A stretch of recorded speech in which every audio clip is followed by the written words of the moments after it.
Assalamualaikum warahmatullahi wabarakatuh. Kami ucapkan terima kasih yang sebesar-besarnya kepada seluruh pemirsa yang telah meluangkan waktu untuk hadir di sini. Semoga Anda senantiasa diberi kesehatan, kelapangan rezeki, dan ketenangan hati dalam setiap langkah. Dukung terus channel ini dengan menekan tombol subscribe dan aktifkan notifikasi, agar tidak ketinggalan kisah-kisah penuh hikmah berikutnya. Selamat menyaksikan. Semoga cerita hari ini dapat menjadi pelajaran berharga bagi kita semua. Perumahan Melati indah, 2 pekan setelah Lebaran. Cuaca siang masih menyisakan panas yang melekat di dinding, meski malam telah turun. Rumah tipe sederhana milik Yuliani dan Farhan berdiri di ujung blok, tampak sepi, hanya lampu teras yang redup menyala. Suasana di dalam rumah juga berubah. Bukan lagi hangat dan tenang seperti dulu. Ada yang mengganjal, tapi Yuliani belum bisa menyebutnya apa. Farhan baru saja pulang dari luar kota. Tas kerja diletakkan asal di ruang tamu, lalu tubuhnya dijatuhkan ke sofa tanpa bicara sepatah kata. Yuliani yang sedang menyiapkan teh menghampiri dan tersenyum kecil. "Capek ya, Mas?" tanyanya pelan. Farhan hanya mengangguk. Ia tidak melihat mata istrinya. Ada satu bungkusan kecil berwarna krem yang ia taruh di pangkuan. "Apa itu?" tanya Yuliani sambil duduk di sebelahnya. "Bantal. Dapat dari kantor?" jawab Farhan cepat. "Katanya bantal terapi, bagus buat leher." Yuliani mengangguk pelan. Ia tidak merasa perlu curiga. Tapi sejak malam itu, rumah yang biasanya tenang mulai terasa berbeda. Farhan berubah. Ia lebih sering diam, mudah tersinggung, bahkan enggan menyentuh makanan buatan Yuliani. 3 malam setelah bantal itu digunakan, Farhan mulai menggeliat dalam tidur. Kadang menjerit pelan, kadang berkeringat dingin. Yuliani terbangun dan membangunkannya. Tapi Farhan hanya memalingkan wajah. "Mas, mimpi apa? Badanmu dingin semua," ucap Yuliani sambil mengelap kening suaminya. "Biasa aja, cuma kecapean," jawabnya singkat. Lalu ia menarik bantal baru itu erat ke pelukannya, seperti anak kecil menggenggam selimut. Yuliani mencoba tidak berpikiran aneh, tapi tiap pagi, ia menemukan bercak merah di spray. Awalnya hanya sebesar uang logam, lalu makin banyak. Ia periksa tubuh Farhan saat suaminya tidur, tidak ada luka. Tidak di kepala, tidak di tangan, tidak di punggung. Semuanya bersih. "Mas, ini darah siapa?" tanya Yuliani suatu pagi, sambil menunjuk spray. Farhan menoleh sekilas, lalu bangkit dengan wajah masam. "Kamu pikir aku berdarah dari mana? Kamu sendiri mungkin yang lagi mimisan atau apa?" "Aku sudah periksa, Mas. Ini tiap malam selalu muncul." "Berhenti cari-cari masalah, Yuli. Aku kerja capek. Pulang malah disambut tuduhan gak jelas." Farhan membanting pintu kamar mandi. Yuliani terduduk di ujung ranjang. Ia memandangi bantal berwarna krem itu. Ada rasa tak enak di dadanya, tapi ia menahan.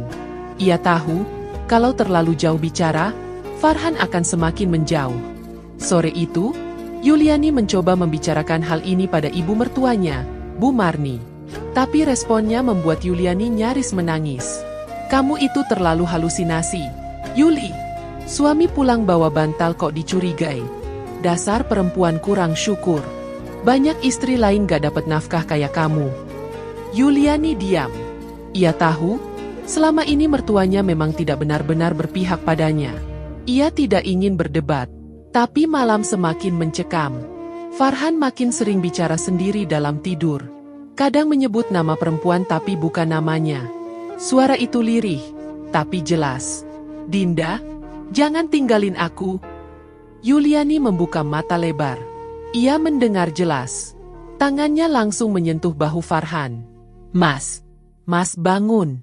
Kamu mimpi ya?" Farhan membuka mata perlahan. Sorotnya kosong. Sejenak, ia memandangi Yuliani seperti orang asing. "Siapa kamu?" Yuliani tersentak. Tapi 5 detik kemudian, Farhan mengusap wajahnya sendiri dan kembali seperti biasa. "Aku ngigau ya?" ucapnya. Yuliani tak menjawab. Ia hanya menarik selimut, menutupi tubuh suaminya. Tangannya bergetar pelan. Nama itu bukan nama asing. Dinda adalah nama wanita yang pernah datang ke rumah. Sewaktu Yuliani pesan rias pengantin untuk tetangganya. Wanita itu ramah, cantik, dan Farhan sempat bercanda soal kecantikannya saat itu. Yuliani tidak pernah menaruh curiga. Sampai malam ini, hari kelima, Yuliani mencuci semua sarung bantal. Tapi saat membuka sarung bantal baru itu, tangannya berhenti. Di dalamnya, ia menemukan sehelai rambut panjang, hitam pekat, kusut seperti baru dicabut paksa. Bukan rambutnya. Rambut Yuliani selalu pendek sejak lama. Ia tidak berani bilang ke Farhan. Ia hanya menyimpan rambut itu di plastik kecil dan menyembunyikannya di laci dapur. Tapi malam itu, Yuliani tidak bisa tidur. Ia hanya memeluk lutut di ujung ranjang sambil memandang bantal krem yang kini diletakkan Farhan tepat di bawah kepala. Setiap detik terasa dingin. Setiap tarikan napas seperti menahan suara. Ia tidak tahu harus percaya pada apa.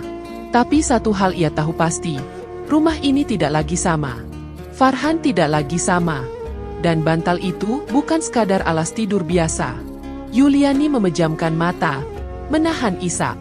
Dalam diam, ia mulai merasakan bahwa yang datang ke rumah mereka bukan hanya bantal baru, tapi sesuatu yang jauh lebih dalam, lebih gelap, dan perlahan merampas orang yang paling ia cintai. Dan malam masih panjang. Yuliani tidak tidur malam itu.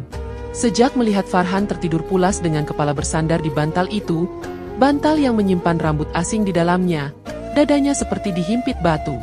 Ia duduk di ujung ranjang, memandangi suaminya yang tidur lelap, wajahnya terlihat damai, tapi bukan damai yang Yuliani kenal.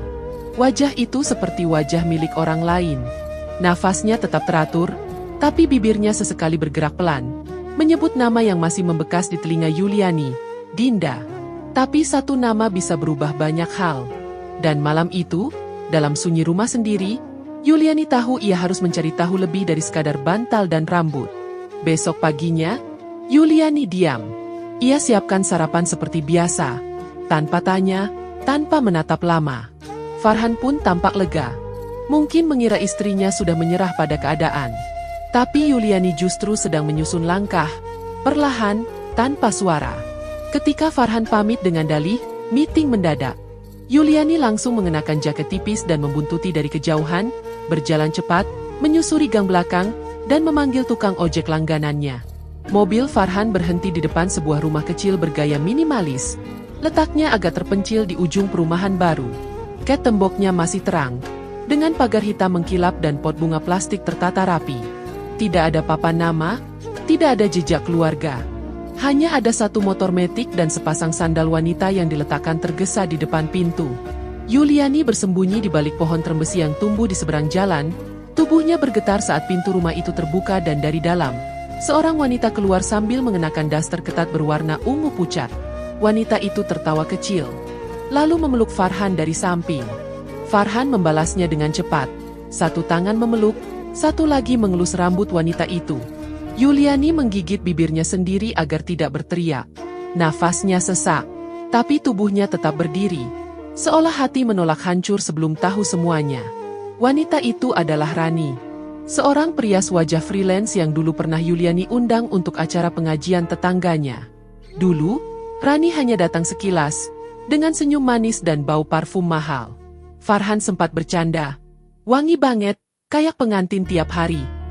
Yuliani menanggapi dengan tawa ringan waktu itu. Ia tidak tahu bahwa candaan itu akan menjadi luka yang nyata. Yuliani menunggu hingga Farhan masuk rumah itu bersama Rani, lalu kembali ke rumah dengan langkah lemas. Malamnya, setelah makan malam tanpa banyak kata, Yuliani memberanikan diri membuka pembicaraan. Suaranya bergetar tapi tenang. Mas, aku tahu kamu sering ke rumah itu. Farhan menoleh, tatapannya langsung berubah siaga. Rumah yang mana? Rumah perempuan bernama Rani. Dia pernah datang ke rumah kita. Dulu. Farhan tidak menjawab, hanya meneguk air putih, lalu meletakkan gelas dengan keras di meja makan. Kalau aku bilang iya, kenapa? Yuliani menarik napas panjang. Aku cuma ingin tahu. Kenapa? Farhan berdiri, menatap istrinya dengan mata dingin. Karena aku lelaki, Yuli. Karena aku butuh tempat lain yang bisa ngerti aku tanpa banyak protes. Karena kamu terlalu banyak tanya. Karena kamu gak lagi menarik. Ucapan itu seperti cambuk. Tapi Yuliani hanya duduk diam. Air matanya tak jatuh. Tapi jiwanya remuk. Ia tidak berdebat. Ia tidak membela diri. Ia hanya menunduk dan menahan tangis agar tidak pecah di depan pria yang dulu ia cintai. Aku nikah siri sama Rani. Ibuku tahu dan setuju.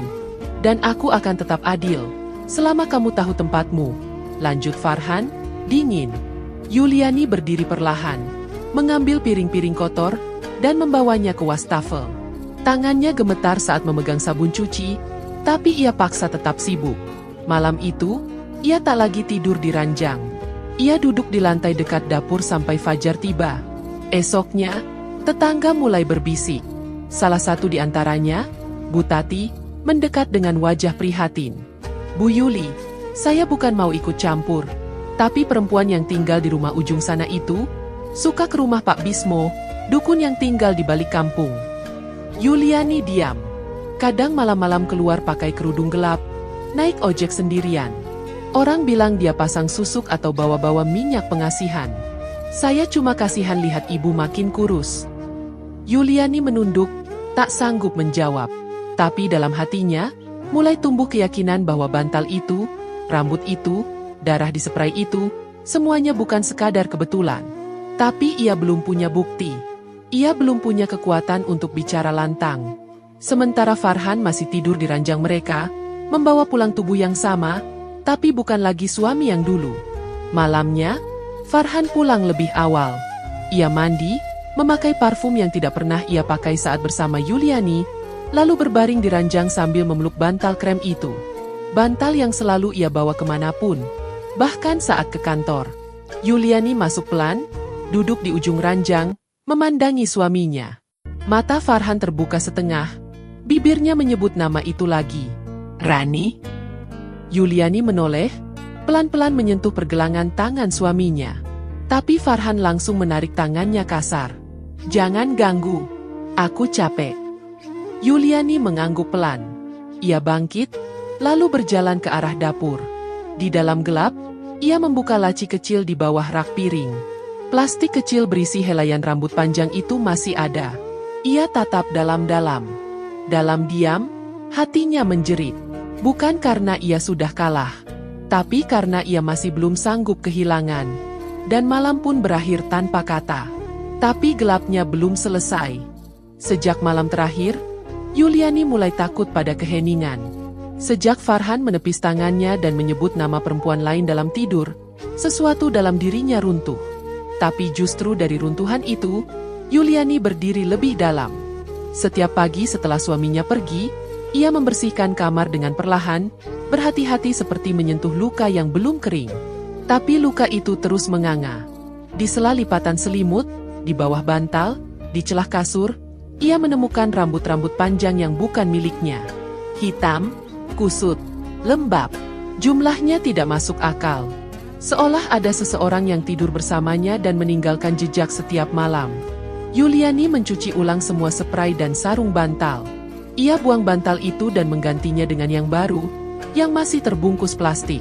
Tapi saat malam datang, Farhan memelototinya dan membentak. Mana bantalku? Sudah diganti, Mas. Bantal itu kotor dan... Kembalikan. Aku gak bisa tidur tanpa itu. Farhan meraih laci, membongkar lemari, hingga menemukan bantal lama itu di dalam keranjang pakaian kotor. Ia peluk bantal itu dengan kuat, seperti anak kehilangan mainan kesayangan. Yuliani hanya berdiri di ambang pintu kamar. Jantungnya berdetak cepat.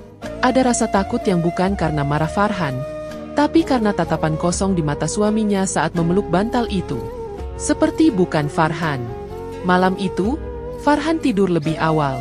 Tapi 1 jam kemudian, tubuhnya menggigil hebat. Ia muntah keras, mengotori spray dengan cairan gelap yang berbau besi. Yuliani panik, mencoba membangunkannya. Tapi Farhan seperti tak sadar.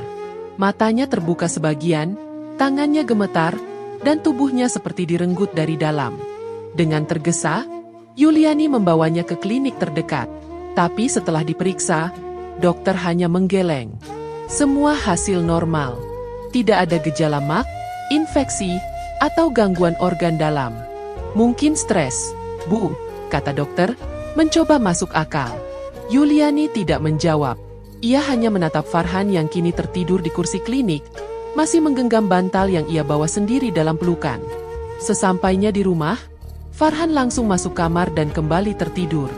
Yuliani menyelinap pelan, meraih bantal itu begitu Farhan terlelap, lalu membawanya ke dapur. Saat ia genggam, terasa berat, tidak seperti bantal biasa. Dengan tangan gemetar, Yuliani membuka jahitannya menggunakan gunting kecil. Dari dalam, keluar bau amis yang langsung menusuk hidung. Satu gulungan rambut panjang, basah, dan berlumuran minyak menempel di kapas bagian dalam. Di tengahnya, ada kertas kusam yang mulai sobek, dengan tulisan Arab gundul yang samar. Yuliani mundur satu langkah, tubuhnya limbung. Ya Allah, bisiknya pelan, tak sanggup menahan sendiri. Keesokan harinya Yuliani membawa isi bantal itu ke rumah seorang ustaz yang dikenal di kampung sebelah, Kiai Marzuki. Rumahnya sederhana, dengan halaman tanah dan suara burung di teras. Kiai Marzuki menyambut dengan tenang, mendengarkan penjelasan Yuliani sambil membuka plastik berisi rambut dan kertas itu. Baru saja ustaz menyentuh gulungan rambut itu, lampu di ruang tamu padam seketika. Jendela bergetar. Rak buku roboh begitu saja. Anak perempuan ustaz yang sedang membaca Al-Quran di belakang ruangan menangis ketakutan. Yuliani menjerit, tapi Kiai Marzuki segera menenangkan dengan doa. Ini bukan sekadar kiriman, Bu. Ini bukan pengasihan. Ini tumbal, ucapnya lirih. Yang tidur dengan bantal ini, pelan-pelan diambil ruh dan pikirannya. Yuliani terdiam. Matanya panas, tapi tubuhnya kaku. Saya bisa bantu, tapi ibu harus kuat. Ini tidak selesai dalam sehari, lanjut Kiai. Malam harinya, Yuliani mencoba menceritakan semuanya pada Farhan. Ia berharap bisa mengembalikan sedikit nalar suaminya, menyentuh hatinya meski kecil. Mas, aku sudah tahu isi bantal itu. Aku bawa ke ustaz. Ini gak wajar, kita harus. Satu tamparan keras mendarat di pipinya. Tak ada jeda untuk air mata keluar. Farhan berdiri dengan napas terengah, matanya merah, dan wajah yang tidak pernah Yuliani lihat selama ini. Kamu mulai ikut campur, bentaknya. Yuliani terdiam. Bibirnya pecah karena benturan. Tapi hatinya lebih sakit karena tatapan suaminya seperti menatap musuh. Tak lama, terdengar suara langkah dari luar. Pintu dibuka. Bu Marni masuk tergesa. Kamu apain anak saya? Yul, dengar-dengar kamu bawa-bawa dukun segala. Bu, saya cuma ke ustaz. Itu sama aja. Gak usah pura-pura suci. Kamu tuh istri gak tahu diri. Anak saya sekarang kurus, pucat, susah makan. Sejak kamu sibuk cari-cari kesalahan. Yuliani tidak membalas. Ia hanya menunduk. Tapi dalam kepalanya, semua suara itu seperti jauh. Yang lebih bising adalah desakan dari dalam hatinya sendiri. Harus sampai kapan ia mempertahankan pernikahan yang pelan-pelan menggerus nyawanya sendiri? Ia masuk ke kamar, mengunci pintu, lalu duduk di sudut ruangan. Bantal itu sudah tidak ada. Sudah ia sembunyikan di tempat yang tak bisa ditemukan. Tapi rambut itu masih bermunculan, seperti tumbuh dari kasur dan lantai kamar. Rambut-rambut yang seolah menertawakannya setiap kali ia menyapu. Dan malam pun datang, tanpa tidur, tanpa suara. Tapi rumah ini sudah tidak sunyi. Yang sunyi hanyalah hati Yuliani dan di dalamnya, diam-diam ia berdoa agar ini semua bukan kenyataan. Tapi sayangnya, setiap helai rambut itu menjawab, ini nyata. Dan belum selesai. Rambut-rambut itu tak berhenti muncul. Bahkan ketika bantal sudah disembunyikan dan dibuang jauh dari rumah, helai-helai hitam itu tetap muncul dari kasur, lantai, bahkan pakaian Farhan yang baru dicuci.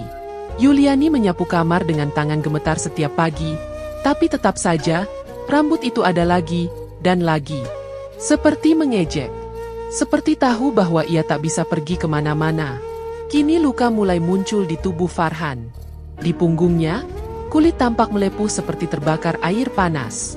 Telapak kakinya bernanah dan membusuk perlahan, hingga ia mulai pincang. Tapi yang paling mengerikan, matanya terlihat seperti habis menangis darah. Farhan mulai sering lupa kejadian malam sebelumnya. Bahkan tidak ingat pernah muntah darah di atas kasur atau berteriak dalam tidur. Setiap kali Yuliani mencoba bicara, ia hanya menggeleng pelan dan berkata, "Aku cuma lelah." Jangan pikir yang aneh-aneh.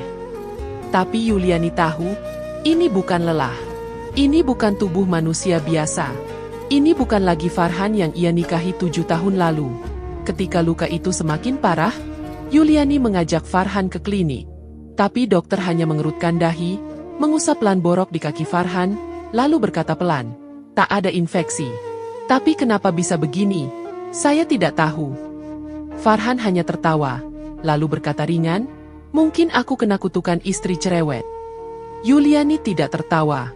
Ia hanya menunduk, menggenggam kertas hasil pemeriksaan yang kosong, dan menahan air mata yang mulai naik. Malam itu, pintu rumah diketuk keras. Saat dibuka, Rani berdiri di ambang pintu dengan wajah yang terlalu tenang untuk malam sepanas itu. Gaunnya ketat, dadanya terbuka, bibirnya merah. Ia menatap Yuliani dari kepala hingga kaki, lalu tersenyum tipis. "Aku cuma mau lihat keadaannya," katanya. Yuliani berdiri di ambang pintu, menghalangi. "Sudah cukup, kamu." Farhan muncul dari dalam dengan kaos lusuh dan langkah pincang. Ia tidak menyapa Yuliani, tidak memandang siapapun. Ia hanya membuka pintu lebih lebar dan mempersilakan Rani masuk. Di ruang tamu, Rani duduk di sofa seolah rumah itu miliknya. Yuliani berdiri di belakang Farhan, menunggu suaminya bicara. Tapi Farhan hanya diam. Diam saat Rani menyebut Yuliani sebagai istri pengganggu. Diam saat Rani berkata bahwa kehadirannya adalah takdir. Diam saat Rani menatap langsung ke mata Yuliani dan berkata, "Kamu harus tahu tempatmu." Farhan tak mengatakan satu kata pun, tak memihak siapapun. Tapi diamnya adalah luka paling tajam yang pernah Yuliani terima. Malam itu, Farhan kembali ke kamar dalam keadaan lesu. Luka-luka di tubuhnya semakin parah, dan suhu tubuhnya terus berubah.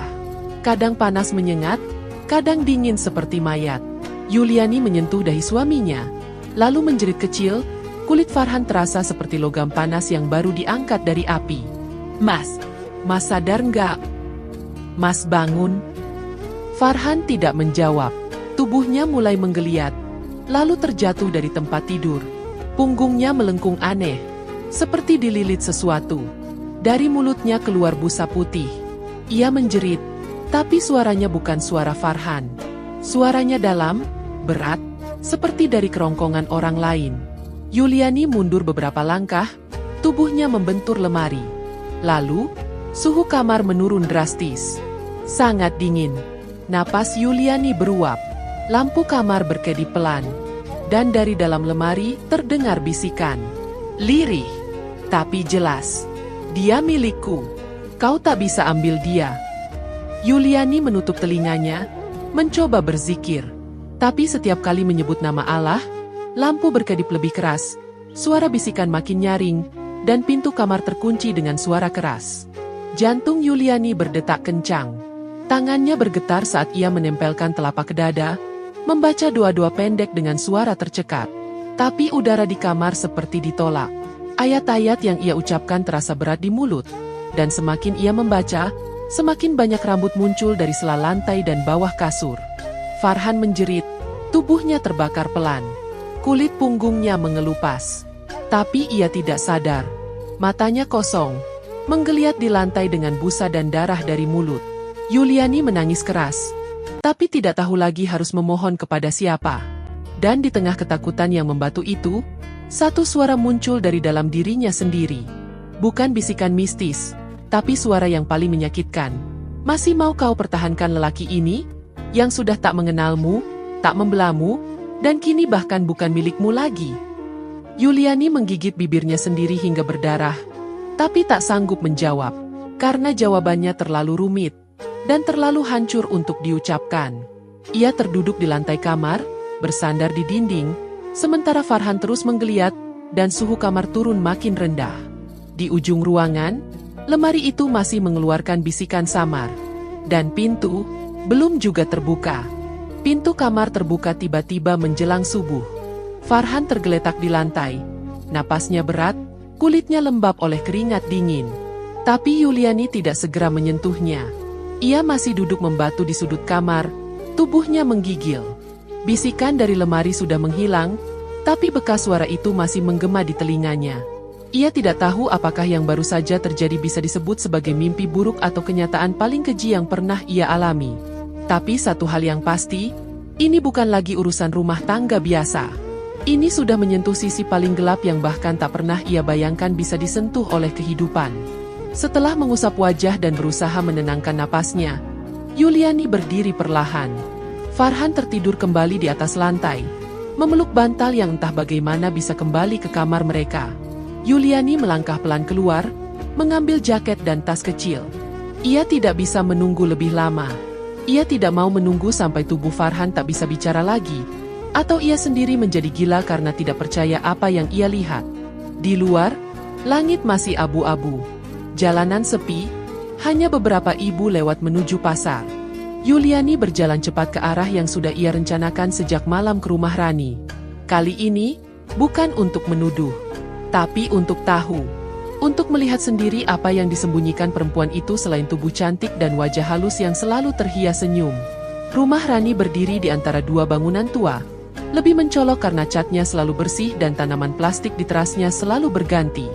Tapi yang membuat Yuliani menahan napas adalah sosok Rani sendiri, yang pagi itu keluar dari rumah dengan pakaian serba hitam dan membawa kantong merah kecil di tangannya.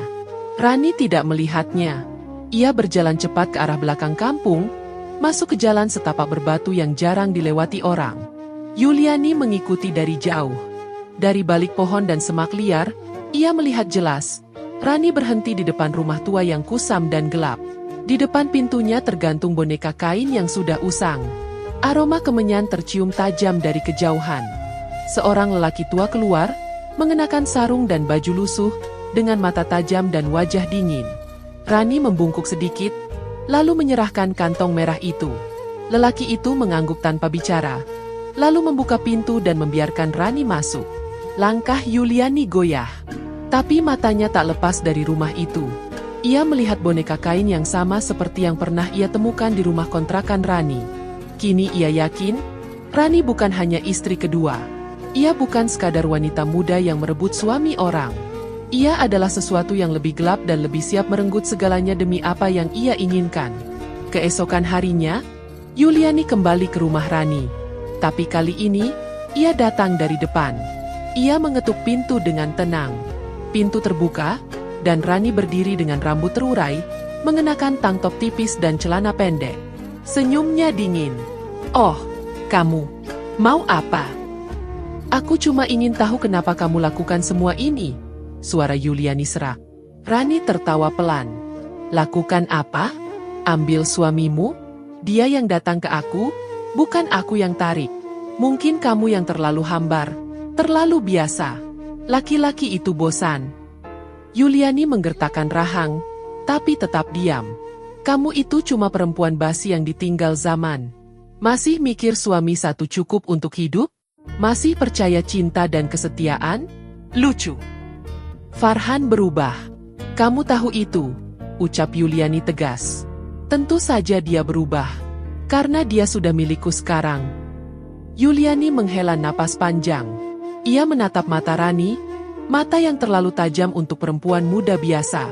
Tapi sebelum ia sempat bicara lagi, suara mobil berhenti di depan rumah. Farhan turun tergesa dan masuk rumah itu tanpa menoleh ke arah Yuliani. "Apa yang kamu lakukan di sini?" bentak Farhan, membanting pintu. Yuliani berdiri kaku. "Aku cuma ingin pulang. Jangan ganggu hidup kami. Kalau kamu masih mau tetap di rumah itu, jangan ikut campur." Farhan menatapnya tajam. Meja di ruang tamu digebrak hingga gelas pecah. Yuliani mundur perlahan. Tubuhnya lemas. Tapi matanya tidak lepas dari Farhan, yang sekarang berdiri di samping Rani, seperti bayangan yang sudah kehilangan bentuk aslinya. Malamnya, Farhan kembali ke rumah dengan langkah linglung. Ia bicara sendiri, menyebut nama Rani berulang-ulang. Tangan kirinya menulis di tembok kamar dengan darah dari telapak yang baru saja ia iris pakai silet. Yuliani menjerit dan mencoba merebut silet itu.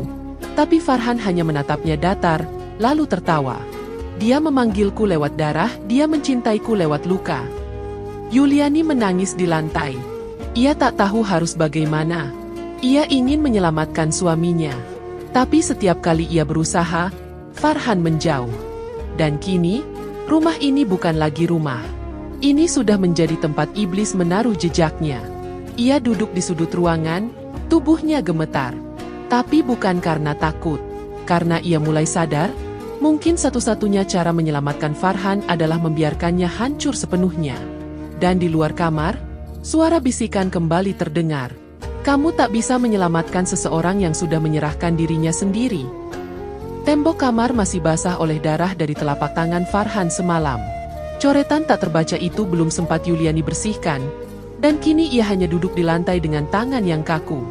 Tubuh Farhan terbaring di atas kasur, matanya terpejam, tapi napasnya pendek dan tak teratur.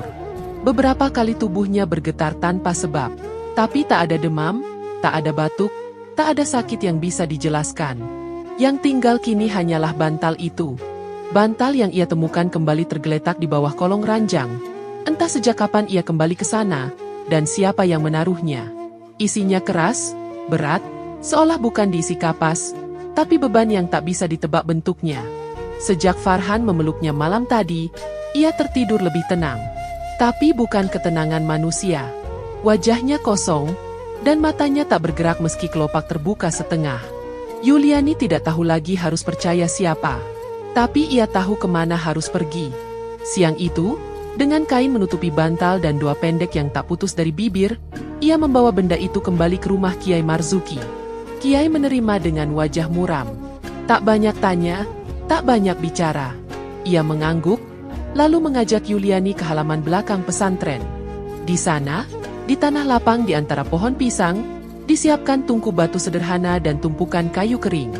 Apapun isinya, kalau ini buatan manusia, pasti bisa musnah, ucap Kiai. Yuliani diam.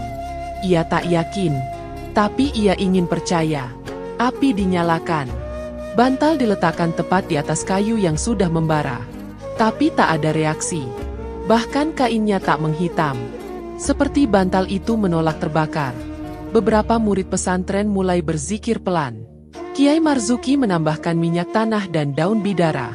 Api menyala lebih besar, namun bantal itu tetap utuh, bahkan tak ada bekas panas sedikit pun di permukaannya. Kiai mulai membacakan ayat-ayat tertentu, suaranya pelan tapi tegas. Tapi baru beberapa bait, angin kencang berhembus tiba-tiba dari arah timur. Api padam seketika. Daun-daun beterbangan.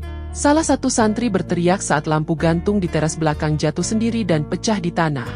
Yuliani menahan napas, tubuhnya menegang. Kiai mencoba memegang bantal itu langsung, tapi baru menyentuhnya, tangan beliau tersentak seperti tersengat listrik. Kain jubahnya terbakar di bagian ujung lengan. Beberapa santri segera menolong, tapi api hanya menyala di bagian tubuh Kiai. Sementara bantal itu tetap diam, dingin, tak berubah. Dari dalam bantal, mulai keluar aroma anyir yang menyengat. Kiai membuka paksa lapisan kain penutup. Di dalamnya, terlihat simpul rambut panjang yang basah, darah beku menggumpal seperti batu, dan selembar kertas lusuh yang kini menghitam sepenuhnya. Tak ada tulisan yang bisa terbaca lagi. Yuliani memegangi mulutnya, tubuhnya gemetar. Tapi belum sempat ia berkata apa-apa, seorang santri datang berlari dari arah depan. Bu, suaminya Buyul, kesurupan. Yuliani langsung berlari kembali ke rumah. Napasnya tersengal. Tapi belum sampai ke pagar, suara jeritan terdengar, suara Farhan. Bukan seperti manusia biasa, tapi seperti seekor binatang yang terluka. Saat Yuliani masuk, ia melihat suaminya merangkak di lantai ruang tamu. Matanya merah, mulutnya terbuka, dan darah menetes dari dagunya. Mana bantalku? Kembalikan, aku mati kalau gak tidur di situ. Farhan menghantamkan kepala ke dinding, lalu berguling seperti ingin menenggelamkan dirinya ke dalam lantai. Kuku-kukunya mencakar ubin, dan tubuhnya kejang-kejang seperti habis terbakar. Yuliani menjerit, mencoba mendekat, tapi Farhan meludahi lantai dan memukul kepalanya sendiri. Aku gak bisa keluar. Dia bilang aku harus tidur di situ. Itu rumahku, rumahku satu-satunya. Yuliani menangis. Ia peluk tubuh suaminya, meski tangan Farhan dingin dan keras. Dibantu santri yang datang kembali, Farhan dibawa ke pesantren. Tubuhnya sangat panas. Bahkan santri yang memegangi ketiaknya tampak kepanasan seperti memegang setrika. Sesampainya di aula pesantren, tubuh Farhan makin menggeliat. Suaranya berubah. Tidak seperti suaranya biasa. Dalam, berat, dan kadang tertawa pelan di sela jeritannya. Aku gak akan keluar. Dia milikku. Tidurnya milikku. Nafasnya milikku. Yuliani sujud di lantai, menangis tak tertahan. Ia memohon dengan suara yang pecah. Suaranya bercampur dahak dan isak. Tolong selamatkan dia. Walaupun dia bukan suamiku lagi, dia pernah bahagiakan aku, tolong jangan biarkan dia dibawa pergi. Kiai Marzuki hanya menunduk, lalu mulai membacakan ayat-ayat ruqyah yang lebih kuat. Tapi suara di tubuh Farhan tertawa. Tangannya mencakar lantai kayu, dan darah mulai merembes dari bawah kuku-kukunya. Yuliani terus memeluk lutut, menunduk dalam sujud yang dalam. Tapi dalam hati, suara lain mulai muncul. Suara dirinya sendiri, yang bertanya, apakah semua ini layak diperjuangkan? Apakah ia harus bertahan demi seseorang yang bahkan telah menyerahkan tubuh dan jiwanya ke perempuan lain?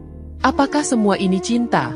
Atau hanya sisa luka yang terlalu takut untuk benar-benar dilepas? Dan malam pun turun lagi. Tapi di aula itu, lampu gantung terus bergetar, dan bantal itu belum benar-benar musnah. Bantal itu belum benar-benar musnah. Api yang membakar hanya meninggalkan sisa abu samar, dan simpul rambut yang terkoyak sebagian masih menyisakan bau amis yang tak juga pergi dari udara pesantren. Farhan masih terbaring di aula, tubuhnya terikat kain putih agar tak menyakiti diri sendiri. Tapi yang paling mengerikan bukan jeritannya, bukan pula panas tubuhnya, melainkan bisikan-bisikan yang ia keluarkan dengan suara berbisik, lirih, namun penuh ancaman. Ia tak lagi menyebut nama Tuhan. Hanya satu nama yang terus keluar dari mulutnya, Rani. Lagi dan lagi, seperti doa yang memanggil maut. Kiai Marzuki tak tinggal diam. Ia mengajak para santri dan beberapa tokoh kampung untuk melakukan ritual pembersihan di lokasi yang disebut Farhan beberapa kali saat kerasukan, sebuah pekarangan kosong di belakang rumah kontrakan Rani.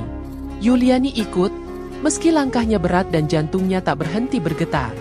Langit gelap mendung, angin sesekali menerbangkan daun kering dari pepohonan yang tumbuh liar di sekitar pekarangan. Tanah digali perlahan. Cangkul menghantam tanah keras yang anehnya lembab, meski tak hujan berhari-hari. Beberapa lapis tanah merah diangkat. Aroma anyir segera menyeruak. Santri yang menggali berhenti sejenak saat ujung cangkul membentur sesuatu. Sebuah kotak besi kecil, usang dan berkarat, tapi terkunci rapat. Dengan bacaan pelan, Kiai Marzuki membuka kotak itu. Isinya membuat semua yang hadir terpaku. Segumpal rambut hitam terikat benang merah, potongan kuku yang membatu, dan foto Farhan bersama Rani, berpelukan dalam pose mesra. Di belakang foto itu tertulis dengan tulisan tangan kecil, "Jadilah milikku sampai habis napasmu, sampai tubuhmu jadi tanahku." Yuliani memegang mulutnya, berusaha menahan muntah. Tapi sebelum siapapun sempat bicara, tubuh Farhan yang dibawa dengan tandu di pinggir lokasi menggeliat. Ia terbangun, duduk mendadak, lalu menjerit sambil memegang kepala. "Jangan dibuka! Jangan bongkar tanahnya! Maafkan aku! Aku gak tahu kalau semua ini, aku kira cuma cinta." Farhan menggelepar, lalu pingsan seketika.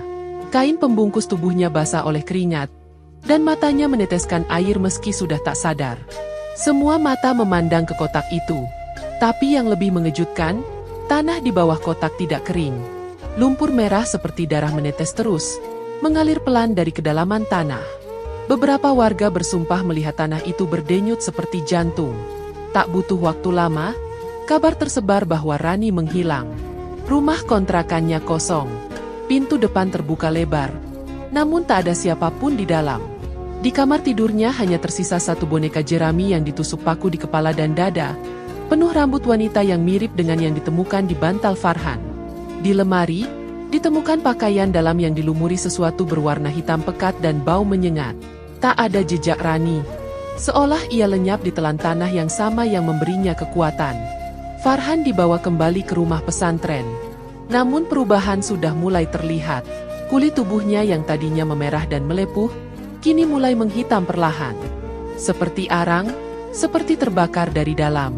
Setiap kali Kiai membacakan ayat, tubuh Farhan mengeluarkan suara letupan kecil, dan bau daging hangus mulai menyebar di seluruh ruangan. Yuliani berdiri di tepi pintu, tak berani mendekat. Tapi Farhan membuka matanya yang sudah nyaris hitam dan memanggil pelan. "Yuli!" Dengan ragu, Yuliani melangkah maju. Ia berlutut di samping tubuh suaminya, mencoba menahan air mata yang sejak tadi nyaris pecah. "Maafkan aku," bisik Farhan. "Aku kira itu cinta. Aku kira dia hanya perempuan biasa." Yuliani tak menjawab. Dadanya penuh. Matanya kabur oleh air mata yang sudah tak bisa ia tahan. Suara Farhan makin lirih. "Kalau kamu mau pergi sekarang, aku rela. Tapi jangan biarkan aku mati sendiri." Ia ingin bicara. Ia ingin mengatakan bahwa semuanya sudah terlalu dalam, bahwa luka sudah terlalu lebar. Tapi yang keluar dari bibirnya hanyalah napas berat dan isakan tertahan. Di ujung ruangan, lampu mulai berkedip. Beberapa santri memundurkan langkah. Bau hangus semakin kuat, dan tubuh Farhan perlahan mulai menghitam semakin pekat, seperti dibakar dari dalam tulangnya sendiri. Yuliani hanya berdiri, tidak mendekat, tidak menjauh.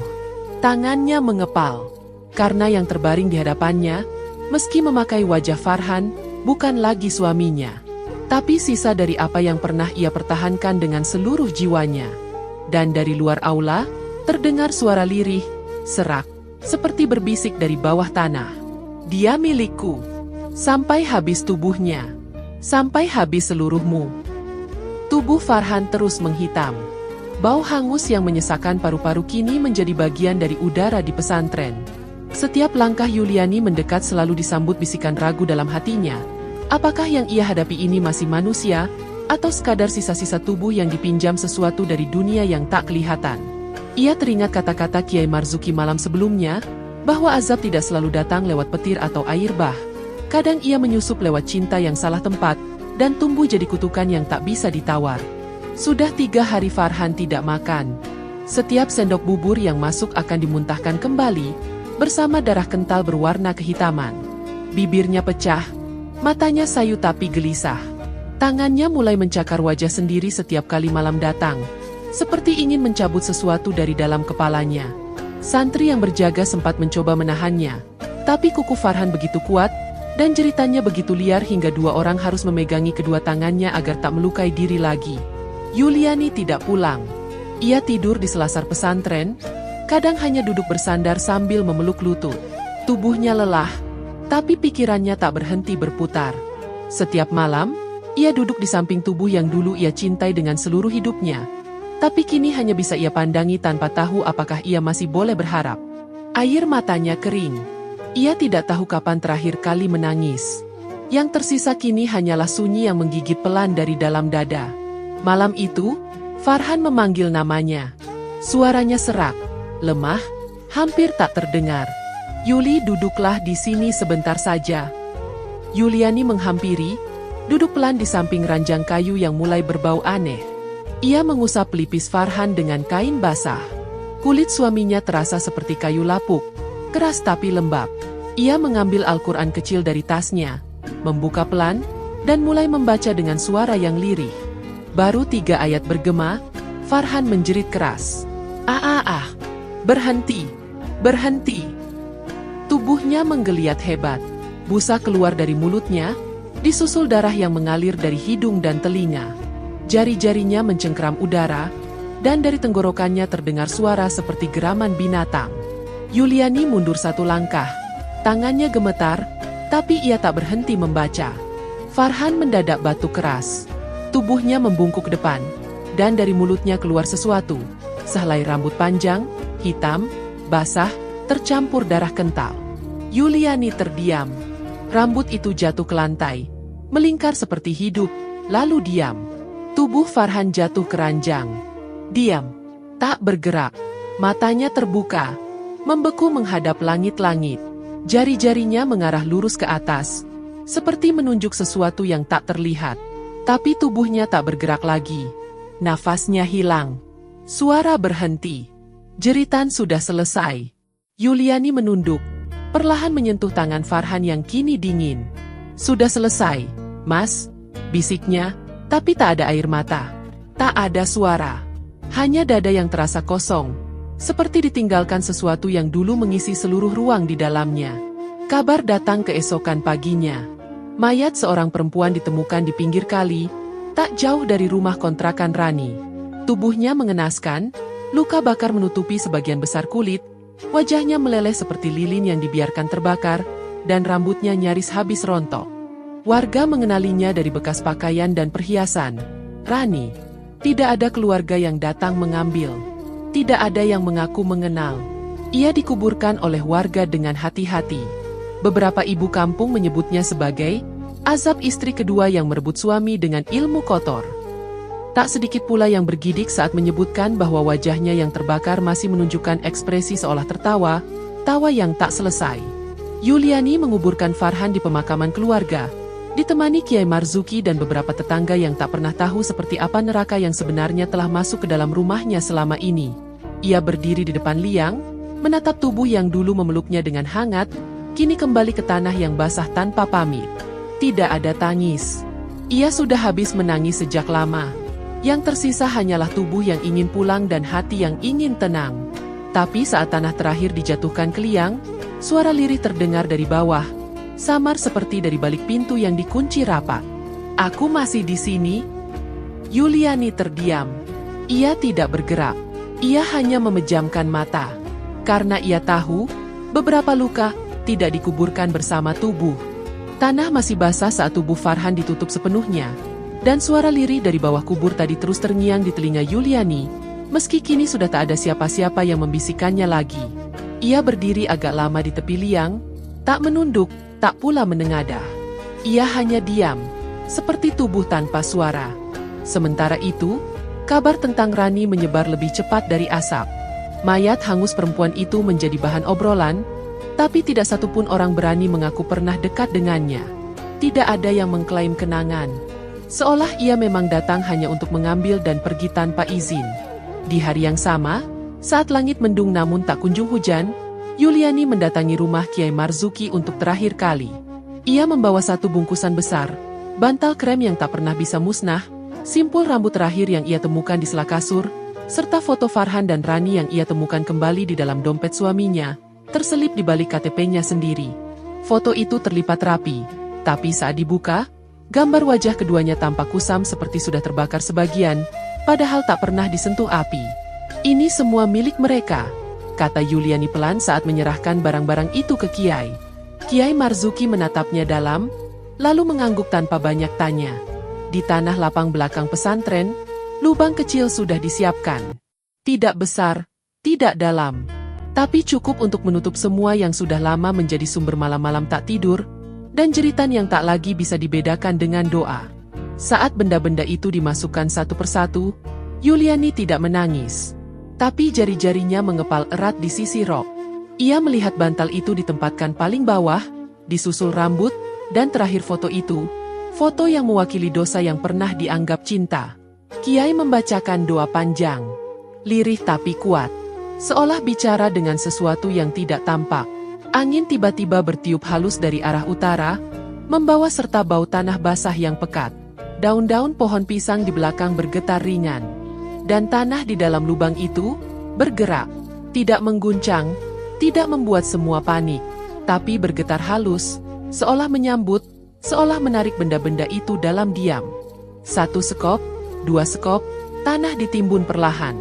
Yuliani hanya berdiri, kakinya tidak bergerak, tapi dalam dada, ada sesuatu yang runtuh perlahan. Satu suara dari dalam hatinya berkata, "Sudah cukup." Saat tanah menutupi semuanya, ia merasa anehnya tidak lega, tidak juga tenang. Tapi ia tahu, ada yang selesai, ada yang tak akan kembali. Dan kadang, itu lebih dari cukup. Tanpa banyak pamit, Yuliani pulang. Ia masuk rumahnya yang sudah kosong.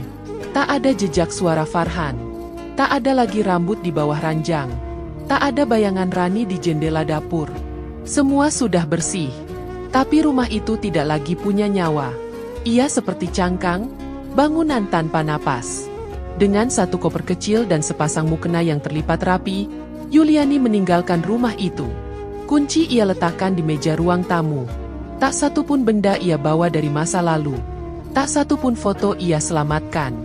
Karena semua yang pernah ia simpan, sudah lama hancur. Di jalan kecil menuju gerbang perumahan, ia berjalan pelan. Beberapa ibu tetangga menyapanya lirih, tapi ia hanya tersenyum samar. Tidak membalas panjang, tidak juga menoleh terlalu sering. Ia tidak ingin balas dendam. Dunia sudah menyelesaikannya. Ia tidak ingin menang. Karena sejak awal, yang ia perjuangkan bukan siapa yang benar, melainkan siapa yang tetap waras, saat semua dihancurkan oleh cinta yang dibungkus kutukan. Ia pernah dikhianati, pernah direndahkan, tapi ia tidak memilih jalan yang sama. Ia tidak mencuri suami orang, tidak menyusun rencana gelap, tidak menggenggam rambut untuk menciptakan sihir. Ia hanya mencintai, lalu bertahan. Dan sekarang, ia memilih pergi. Bukan karena kalah, tapi karena ia sudah cukup menang dengan tidak menjadi seperti mereka. Langit mulai cerah, tapi dalam dada Yuliani, matahari belum tentu terbit lagi. Karena beberapa luka, meski tak berdarah, akan tetap tinggal. Dan cinta sejati, mungkin bukan tentang siapa yang bisa mempertahankan, tapi siapa yang mampu melepaskan, tanpa ikut membusuk bersama kebusukan itu sendiri. Terima kasih telah menyimak hingga akhir. Setiap waktu yang Anda luangkan di sini bukan hal yang kami anggap remeh. Itu kehormatan. Semoga kisah ini tak hanya menjadi tontonan, tapi jadi renungan bahwa tidak semua luka harus dibalas dengan luka, dan tidak semua dendam harus dibayar dengan kehancuran. Karena kadang, diam adalah bentuk kekuatan, dan melepaskan adalah cara paling tenang untuk menang. Dukung terus channel ini dengan subscribe, agar kami tetap bisa menyampaikan cerita-cerita yang bukan sekadar cerita, tetapi cermin kehidupan. Wassalamualaikum warahmatullahi wabarakatuh.